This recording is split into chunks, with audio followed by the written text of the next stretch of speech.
말씀이 실체가 되기를 주의 이름으로 축복합니다. 3장 전체의 여호수아 3장 전체의 말씀은요, 이스라엘 백성들이 드디어 요단강을 건넙니다. 그런데 요단강을 건너기 전에 사흘 동안 머뭅니다. 또 하나님께서 건너기 직전에 준비 과정을 말씀하시고 또 그 사흘이 지나고 나서 실제로 요단강을 건너는 장면까지가 3장 전체의 내용입니다. 그럼 이 두 부분을 한번 살펴보겠습니다. 1절을 우리 한번 같이 읽어봅니다. 1절 시작. 또 여호수아가 아침에 일찍이 일어나서 그와 모든 이스라엘 자손들과 더불어 시딤에서 떠나 요단에 이르러 건너가기 전에 거기서 유숙하니라. 아멘. 여러분, 이스라엘 백성들이 요단강을 건너가는 건 무슨 의미일까요? 어떤 의미겠습니까? 여기 1절에 보니까요, 시딤에서 떠나라는 표현이 있습니다. 여러분, 시딤은 어떤 곳입니까? 시딤에서 떠나라는 의미를 확대하면요, 이스라엘 백성들이 요단강을 건너가는 의미를 알 수가 있습니다. 민수기 25장에 보면요, 그 거짓 선지자 발람의 꾀에 넘어가서 이 시딤에서 그 모압 여인들과 엄난한 일이 있었고요, 또 바알보를 섬기는 우상숭배, 그러니까 이 시딤은 엄난의 땅이었고요, 우상숭배의 땅이었고 배신과 거역과 반역의 땅이었던 것입니다. 그럼 지금 시딤에서 떠난다는 것은 어떤 의미입니까? 엄난과 죄악과 우상숭배와 하나님을 거역하고 반역했던 그 땅에서 떠나간다는 것을 의미합니다. 그럼 강을 건너가면요, 다시는 시딤으로 돌아오지 않는 겁니다. 돌아올 수 없는 것입니다. 그러니까 이스라엘 백성들이 이 요단강을 건넌다는 것은 첫 번째는 죄악에서, 시딤에서처럼 죄와 우상숭배와 또 모든 그 거역과 반역의 땅에서 떠나서 새로운 하나님의 은혜의 땅, 약속의 땅으로 들어감을 의미하고요. 두 번째는 이제 광야 40년 세월이 끝이 나는 겁니다. 광야 40년은 어떤 세월이었습니까? 그들의 불순종과 거역함에 대한 하나님의 훈련과 연단의 시간이었죠. 이제 그 훈련과 연단이 종결되어지는 겁니다. 새로운 또 하나님의 은혜 가운데 들어간다는 것입니다. 그러면 이 시딤을 떠나 또 요단강을 건넌다는 것은 오늘 저와 여러분에게도 동일한 의미입니다. 예수 그리스도를 믿어서 하나님의 자녀가 되는 게 뭡니까? 시딤에서 떠나는 겁니다.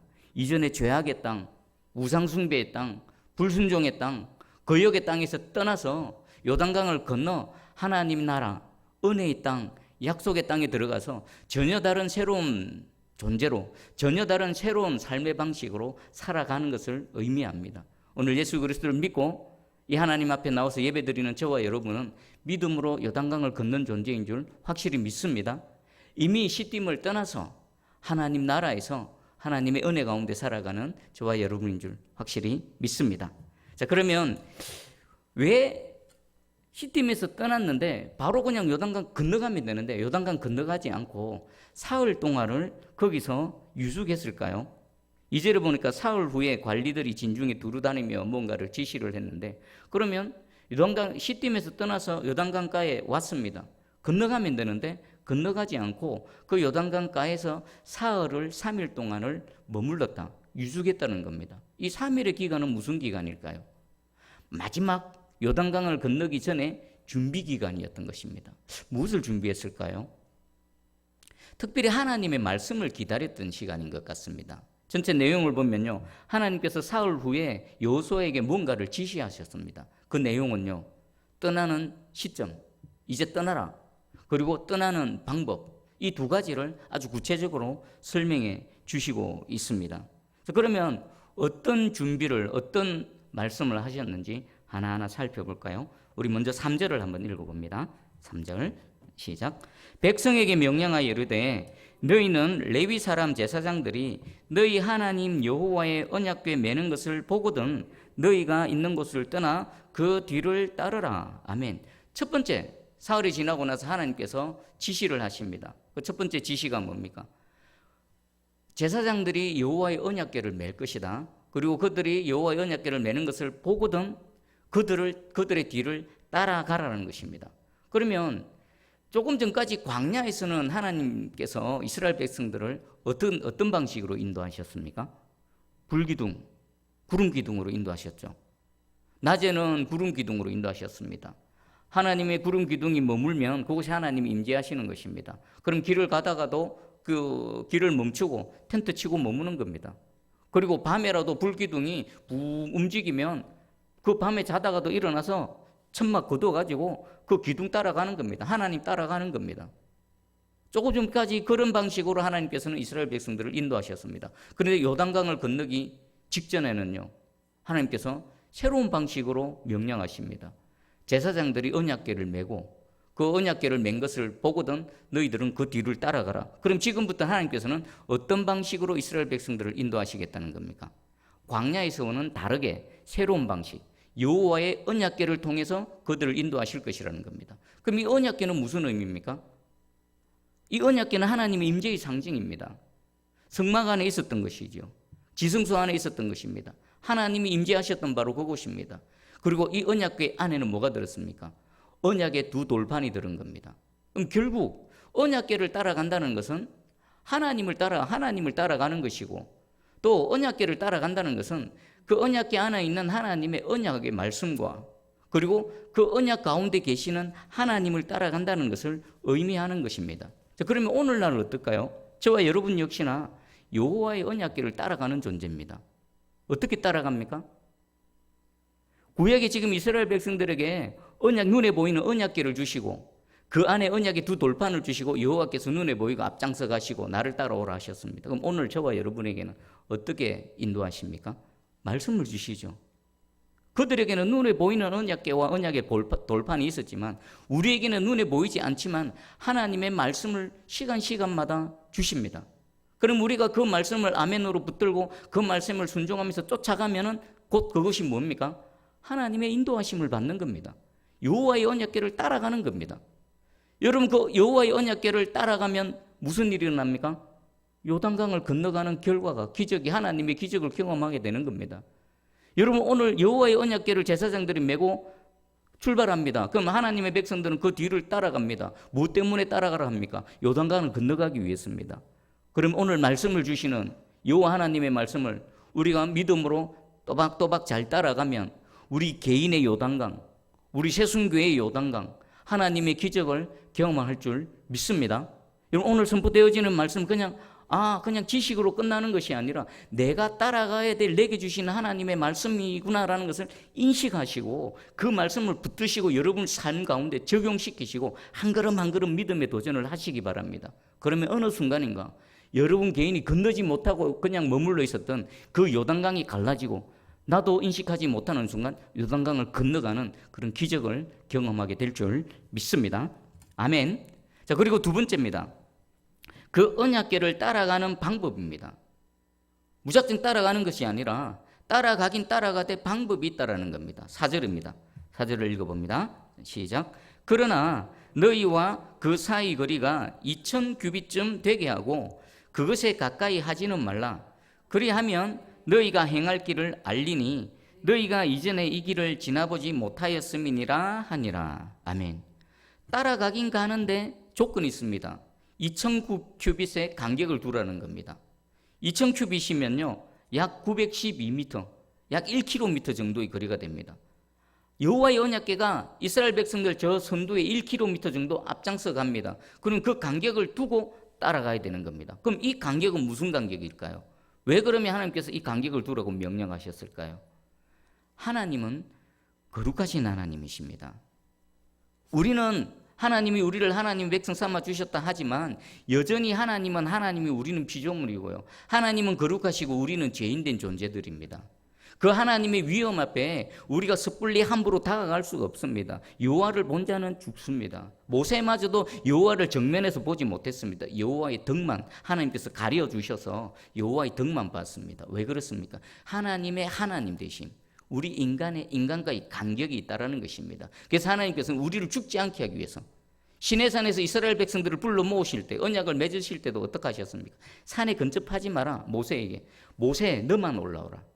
짐승도 접근하지 못하게 하라. 생명이 있는 것들이 거룩하신 하나님께 가까이 오면 죽는다. 그들의 생명을 지켜주시기 위해서 하나님께서는 간격을 두라고 하신 것입니다. 그럼 이것은 무슨 의미일까요?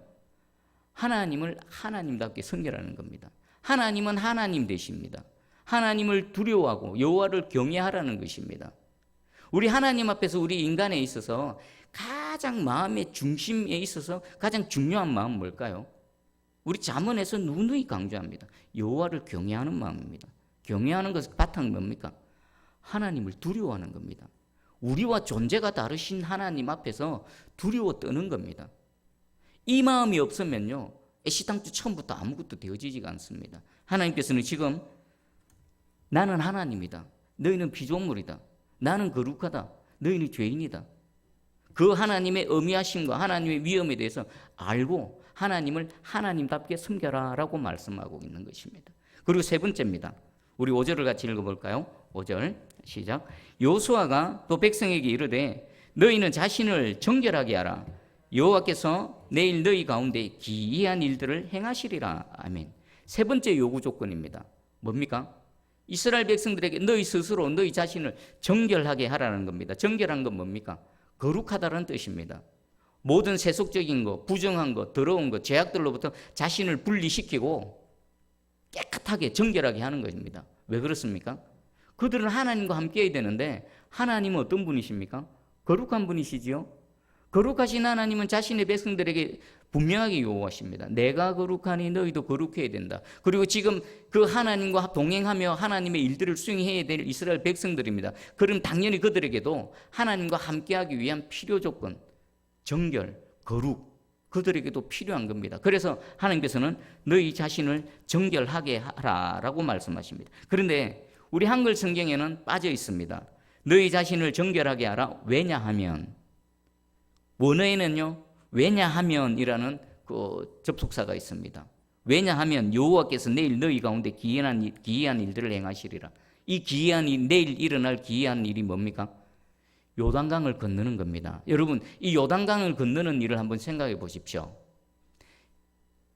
이때는요, 가장 요단강물이 범람할 때입니다. 그리고 장정만 60만 명이지만 수백만 그 가족들하고 치면은 상당히 많은 인원들입니다. 그 많은 인원이 그 요단강, 물이 철철 흘러넘치는 요단강을 건넌다. 수영을 해서도 못 건너갑니다. 배로도 못 건너갑니다. 하나님께서 역사하셔야만 건너갈 수 있는 바로 그 강입니다. 하나님께서 내일 내가 너희에게 그 놀라운 일, 기이한 일, 하나님의 기적의 그 일들을 보일 것인데 그 일을 위해서 이스라엘 백성들에게 요구하는 게 뭡니까? 너희 스스로 정결하게 하라, 거룩하게 하라, 깨끗하게 하라. 여러분, 하나님의 백성에 있어서 가장 강력한 무기는 뭘까요? 지금 이스라엘 백성들은 가나안 땅에 들어가면 기다리고 있는 게 전쟁입니다. 자신들보다 훨씬 많고 자신들보다 훨씬 강력한 힘을 갖고 있는 대적들과 싸워야 됩니다. 그들과 싸워서 이기려면 인간적인 관점에서 뭐가 필요합니까? 무기가 필요하고 전략이 필요하고 군사가 필요하고 말이 필요하고 병거가 필요합니다. 그런데 하나님께서는 그런 거 한마디 일체 말씀하지 않으십니다. 다만 너희는 거룩하라, 너희는 정결하라. 그 요단강물을 건널 때에 이 이스라엘 백성들 편에서는 방법이 없습니다. 그런데 하나님께서는 그 기이한 일들을 행하실 것인데 그것을 위해서 이스라엘 백성들에게 필요한 것은 정결함입니다. 그래서 하나님의 백성들에게 있어서는요, 다른 것 무엇보다도 하나님 앞에서의 거룩함과 정결함이 가장 강력한 무기입니다. 왜 그렇습니까? 그러면 거룩하신 하나님이 함께 하셔서 비록 이스라엘 백성들은 대적들보다 약하지만 비록 이스라엘 백성들은 그 요단강물을 건너갈 아무런 대책도 없고 방법도 없지만 전능하신 하나님께서 그들과 함께 하셔서 그들에게 기이한 일들을 보이셔서 이기게도 하시고 요단강을 건너가기도 하시고 도저히 상상하지 못하는 불가능한 일들을 하나님께서 행하실 것이기 때문입니다. 오늘 이 말씀을 가슴에 잘 새기시고요. 여러분 항상 하나님 앞에서 정결하고 스스로를 거룩히 하는 저와 여러분 되기를 주의 이름으로 축복합니다. 그러면 이렇게 제가 여러분 질문할 수 있습니다. 여러분 인생 가운데 하나님의 기적을 경험하기를 원하십니까? 지금 이스라엘 백성들이 요단강물 건너가야 되는데 그들로서는 방법이 없습니다. 근데 하나님께서 그 일을 행하실 것이라고 합니다. 근데 전제 조건이 뭡니까? 스스로 정결하게 하라는 것입니다. 그럼 여러분 개인의 또 우리 새순교회에 그것이 뭔지는 모르지만 요단강을 건너 새로운 하나님의 은혜의 단계로 넘어가기를 원하십니까? 그럼 우리에게 필요한 게 뭡니까? 스스로 정결하게 하는 겁니다. 스스로 거룩하게 하고 우리 안에 있는 그 하나님께서 싫어하시는 거, 하나님께서 죄라고 말씀하시는 거, 하나님 앞에 불순종했던 거, 그런 것들을 다 정리하고 순종의 자리로, 깨끗한 자리로, 더 정결한 자리로 나아갈 때에 그리하면 하나님께서 여러분 개인의 요단강을 건너게 하셔서, 또 우리 새순교회의 요단강을 건너게 하셔서 새로운 은혜의 시대로 우리를 인도하실 줄 확실히 믿습니다. 여러분, 그래서 항상 여러분 정결케 하셔서 언제라도 하나님의 이 기적을 경험하는 준비를 하시는 저와 여러분 되기를 주의 이름으로 축복합니다. 아멘. 그리고 이제 6절에 보면요, 여호수아가 제사장들을 향해서 드디어 이제 일어나서 그 언약궤를 메고 백성들 앞서 출발하라라고 출발 신호를 줍니다. 6절 한번 읽어보겠습니다. 시작. 여호수아가 또 제사장들에게 말하여 이르되 언약궤를 메고 백성의 앞서 건너라 하매 곧 언약궤를 메고 백성의 앞서 나아가니라. 아멘. 여호수아가 드디어 제사장들을 향해서 이제 준비 작업이 다 끝났습니다. 그 언약궤를 맨 제사장들에게 출발하고 앞서 건너가라고 신호를 합니다. 그때 제사장들은 곧 언약궤를 메고 백성의 앞서 나아가니라. 즉각적인 순종의 모습을 보여줍니다. 자, 요단강을 건널 때 언약궤를 메고 제일 앞장선 사람이 누굽니까? 제사장들입니다. 그러면 이 제사장들은 누굴까요? 이스라엘 백성들의 그 지도자들입니다. 영적인 지도자들입니다. 그럼 이것은 우리에게 중요한 교훈을 주십니다. 요단강을 건너기 위해서는요, 먼저 우리에게 적용하면 하나님께서 세우신 리더들이 백성들 앞서 나가야 됩니다. 저 같은 목회자가 하나님의 말씀을 메고 짊어지고 먼저 앞장서서 나가는 겁니다. 그러면 그 다음에 우리 중직자분들, 또 직분자들, 리더들이 백성들을 앞서서 함께 나아가는 것입니다. 이게 순서입니다. 그리고요, 이 제사장들의 순종과 헌신은 우리 계속해서 나타나는데 한번 좀 구체적으로 살펴보기 원합니다. 이 제사장들의 헌신은 더 큰 믿음의 헌신이 필요합니다. 14절에서 16절을 우리 한번 읽어볼까요? 14절에서 16절 시작. 백성이 요단을 건너려고 자기들의 장막을 떠날 때에 제사장들은 언약궤를 메고 백성 앞에 나아가니라. 요단이 곡식을 거두는 시기에는 항상 언덕에 넘치더라. 궤를 맨 자들이 요단에 이르며 궤를 맨 제사장들이 발이 물에 잠기자 곧 위에서부터 흘러내리던 물이 거쳐서 사르단에 가까운 매우 멀리 있는 아담 성읍 변두리에 일어나 한 곳에 쌓이고 아라바의 바다 여매로 향하여 흘러가는 물은 온전히 끊어지매 백성이 여리고 앞으로 바로 건널세. 아멘. 이 부분을 잘 보십시오. 여호와의 언약궤를 맨 제사장들이 앞서 갑니다. 앞서갈 때 지금 요단강 물이 철철 흘러 넘치고 있지요. 하나님께서 요단강 물을 홍해처럼 갈라놓고 건너가게 하십니까? 아니면 계속 거세게 흘러가게 하신 상태에서 제사장들을 요단강으로 밀어넣고 계십니까? 계속 요단강 물이 흘러가고 있는 상태에서 언약궤를 맨 제사장들을 요단강 물로 밀어넣고 계십니다. 그들의 발이 물에 잠길 때, 발이 잠길 때까지 요단강물로 계속 흘러갔습니다. 발이 잠기자 그때야 비로소 물이 그 아담 성읍에서부터 물이 벽이 돼서 서고 흐르던 물이 끊어지고 마른 땅이 되어졌습니다. 자, 이것은 무엇을 뜻할까요? 이 앞장서가는 제사장들에게는 더 큰 믿음의 헌신이 필요하다는 것입니다. 여기 당시 3월, 4월에 물이 범람하는 시기인데요. 유속이 아주 강합니다. 우리 태풍이나 이렇게 비가 많이 올 때 이 강물이 범람하는 거 우리 자주 보지 않습니까? 거기는 아무리 수영 잘해도 소용이 없습니다. 그리고 수심은 아주 깊습니다. 어떻게도 건너갈 방법이 없습니다. 하나님께서는 홍해를 건널 때는 갈라놓고 건너가라 하셨는데 이번에는 그냥 그 상태에서 밀어 넣으십니다. 그런데 제사장들은 건너가야 됩니다. 여러분이 언약궤를 맨 제사장이라면 어떤 마음이겠습니까? 아니, 하나님 요거 물 좀 잠잠하게 해주시든지, 좀 홍해 건널 때처럼 좀 막아주시든지. 그런데 그런 것도 없이 그냥 들어가야 됩니다. 발을 내디딜 때 어떤 마음이겠습니까? 아마 죽으면 죽으리라. 또 동시에 하나님께서 반드시 역사하시리라. 건너갈 것이라고 말씀하셨으니까 어떤 식으로든 건너가게 하실 것이다 라고 믿음으로 발을 내디뎠을 것입니다. 그들의 발이 잠길 때, 물이 촉촉하게 자신의 발에 잠겨져 올 때 비로소 그 물이 벽이 되어서 섰고 강물이 끊어졌고 마른 땅이 되어져서 건너갈 수 있었던 것입니다. 그리고 두 번째요. 이들의 헌신은 여기서 끝이 아닙니다. 17절을 우리 한번 같이 읽어봅니다. 17절 시작. 여호와의 언약궤를 맨 제사장들은 요단 가운데 마른 땅에 굳게 섰고 그 모든 백성이 요단을 건너기를 마칠 때까지 모든 이스라엘은 그 마른 땅으로 건너갔더라. 아멘. 언약궤를 맨 제사장들이 제일 먼저 요단 강물에 발을 내디뎠습니다. 그리고 제일 마지막까지 남아있는 사람은 누굽니까? 바로 이 언약궤를 맨 제사장들입니다. 모든 백성들이 다 건너갈 때까지 그들은 그 현장 가운데 굳게 서 있어야 됩니다. 모르긴 몰라도요, 이 수십만 명이나 되는 인원들이 그 강을 다 건너가려면요, 짧게 잡아도 반나절 이상은 걸렸을 것입니다. 몇 시간은 걸렸을 것입니다. 언약궤를 메고 몇 시간 동안 그 강 가운데 서 있는 것을 한번 상상해 보십시오. 저 멀리서부터 물벽이 아주 높이 세워져 있는데 저 물이 언제 다시 흘러와서 자신들을 덮칠지 모르는 상황입니다. 이 수십만 명의 인원들은 계속해서 건너가고 있는데 혹시라도 지금이라도 덮쳐버리면 어떻게 될까? 이런 마음이 전혀 없었을까요? 분명히 있긴 있었을 것입니다. 그런 두려운 마음 가운데서도 하나님께서 우리를 지켜주실 것이라는 그 믿음과 또 이들은 뭐가 있었을까요?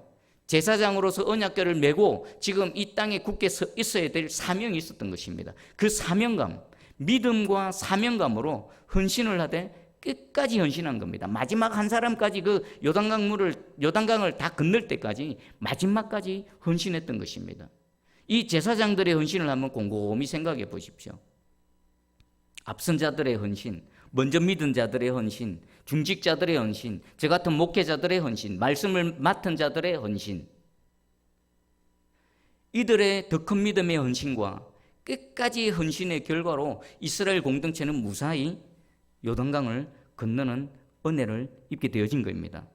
분명히 이스라엘 백성들이 요단강을 건너는 데는요, 하나님의 기적이 있었습니다. 분명히 하나님의 기적입니다. 그러나 우리 놓치지 말아야 될 것은요, 이 사역에 동역했던 언약궤를 맨 제사장들의 동력도 우리 분명히 기억해야 될 줄 확실히 믿습니다.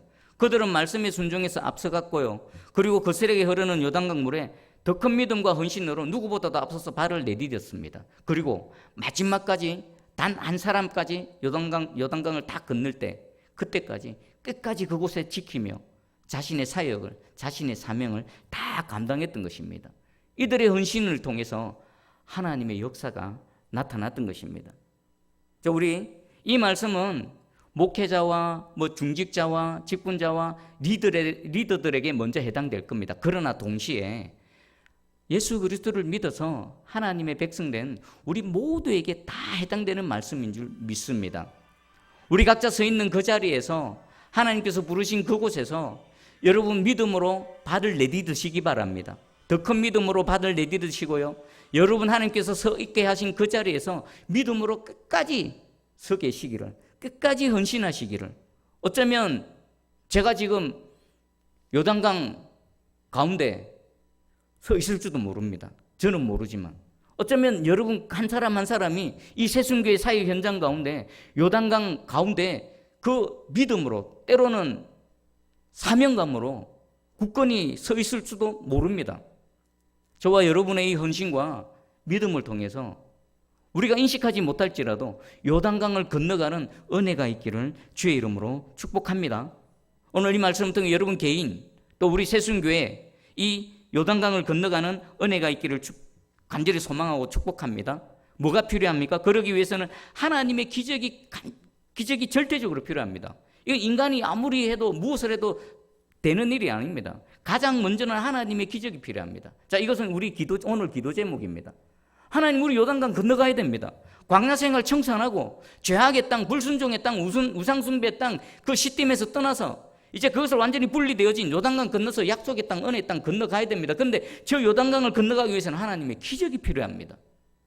이게 첫 번째 기도 제목입니다. 하나님, 기적을 행하여 주시옵소서. 기적을 보여주시옵소서. 그리고 두 번째가요, 하나님께서 우리에게 요구하신 사항이 있습니다. 말씀 따라가라. 언약궤를 맨 그 제사장 따라가라. 언약궤 따라가라는 것은 말씀 따라가라는 것입니다. 그리고 또 하나님을 따라갈 때에 그냥 하나님을 아무렇게나 대하는 것이 아니라 하나님을 하나님답게 2000큐빅 거리를 유지해라. 여호와를 경외해라. 여호와를 두려워하면서 따라가라. 그리고 세 번째, 스스로 정결하게 하라. 요단강을 건너가는 일을 경험하기 원하느냐? 그러면 너희가 스스로 날마다 정결하게 해서 요단강이 언제 갈라지더라도 건너갈 수 있는 그런 준비를 하라라는 것입니다. 그리고 세 번째가 뭡니까? 언약궤를 맨 제사장들의 더 큰 믿음과 헌신, 그리고 끝까지 헌신이, 이 모든 것들이 아우러질 때에 요단강을 건너는 이 놀라운 은혜가 우리 가운데 있을 줄 믿습니다. 여러분 함께 기도하기 원합니다. 하나님의 기적이 필요하고 하나님 우리에게 요구하신 이 요구사항들이 우리의 이 믿음과 헌신을 통해 나타나게 해주시고, 우리가 각자가 서 있는 하나님께 주신 그 사명이 있습니다. 하나님 더 큰 믿음으로 발을 내딛게 해주시고, 또 하나님께서 주신 사명을 끝까지 그 자리에서 버티고 헌신할 수 있는 저희들, 그래서 우리 개인의 요단강이 건너고 또 우리 새순교회가 요단강을 건너서 정말 그 은혜의 땅, 그 약속의 땅, 그 기적의 땅에서 우리가 하나님을 누리며 살아갈 수 있도록 은혜 베풀어 주시옵소서. 그렇게 함께 기도하기 원합니다. 자, 그러면 우리 말씀 붙들고 함께 기도하며 나아갑니다. 기도하겠습니다. 사랑해 주님 감사합니다. 오늘 또 여호수아 3장 말씀을 주셨습니다. 이스라엘 백성들이 드디어 이제 요단강을 건넙니다. 근데 건너기 전에 하나님께서 준비 작업을 하십니다. 요단강 앞에 왔지만 하나님 3일 동안 머무르게 하시고 하나님께서 말씀하셨습니다. 하나님 말씀 따라가야 된다. 언약궤 따라가야 된다. 그리고